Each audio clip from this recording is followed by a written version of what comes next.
السلام علیکم ناظرین، پروگرام تال حقیقت کے ساتھ آپ کا میزبان عبدال رقیب عباسی آپ کی خدمت میں حاضر ہے۔ ناظرین کرام، آج ہم آپ کو سیر کروائیں گے عبد آباد کے نوائی گاؤں جس کا نام ہے لاہور کا جنت آبشار۔ تو آج ہم آپ کو لے کے چلتے ہیں جنت آبشار میں، اور آپ نے ہمارے ساتھ رہنا ہے۔ آپ کو جنت آبشار کے بارے میں تمام تر ڈیٹیل سے آگاہ کریں گے۔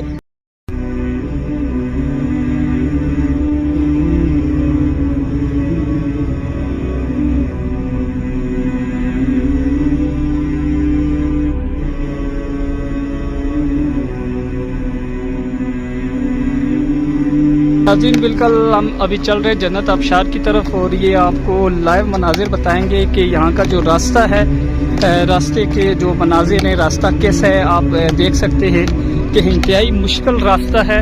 اور یہ ابھی ہم مین جو جنت آبشار ہے اس طرف ہم جا رہے ہیں، تو آپ لوگوں نے ہمارے ساتھ رہنا ہے۔ یہ آپ دیکھ سکتے ہیں، آپ کو یہاں کے لائیو مناظر سے ہم آگاہ کر رہے ہیں۔ جنت آبشار آپ آئیں اور تو اس پوائنٹ کو آپ نے یاد رکھنا ہے، انتہائی مشکل راستہ ہے یہ۔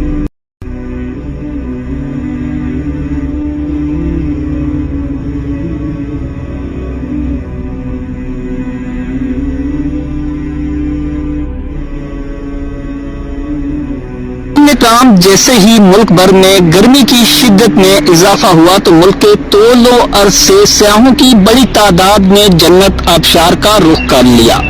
عبد آباد کے نوائی گاؤں میں واقع لاہور کا ایوبیہ سے 16 کلومیٹر کی مسافت پر واقع یہ آبشار خوبصورتی کے دلکش مناظر پیش کرتا ہے۔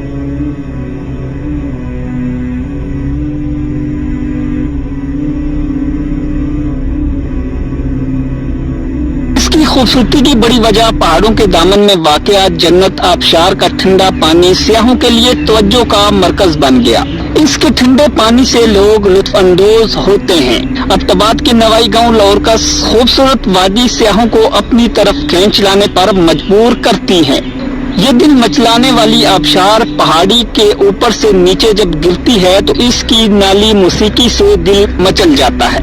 یہ پانی نہایت ہی ٹھنڈا اور صاف شفاف ہے۔ یہ علاقے اپنی خوبصورتی میں نہایت ہی عمدہ حیثیت رکھتا ہے، مگر بدقسمتی سے اس وادی میں سڑک تو جاتی ہے لیکن سڑک کھنڈرات کا منظر پیش کر رہی ہے۔ یہاں کے منتخب MNA علی اصغر خان اور MPA نذیر احمد عباسی کا تعلق بھی انہی خوبصورت پہاڑی علاقوں سے ہے، مگر شاید وہ بھی اس کی قسمت بدلنے میں کوئی کردار ادا نہ کر سکے۔ خوبصورت نظاروں سے سیاح محفوظ ہوتے ہیں، مگر وہاں جانے والا راستہ ٹوٹ پھوٹ کا شکار ہے۔ اگر اس کی روڈ کی مرمت کی جائے تو اس کی خوبصورتی سے نہ صرف سیاح لطف اندوز ہوں گے بلکہ اسی سیاحت سے اس علاقے کی قسمت بھی بدل سکتی ہے۔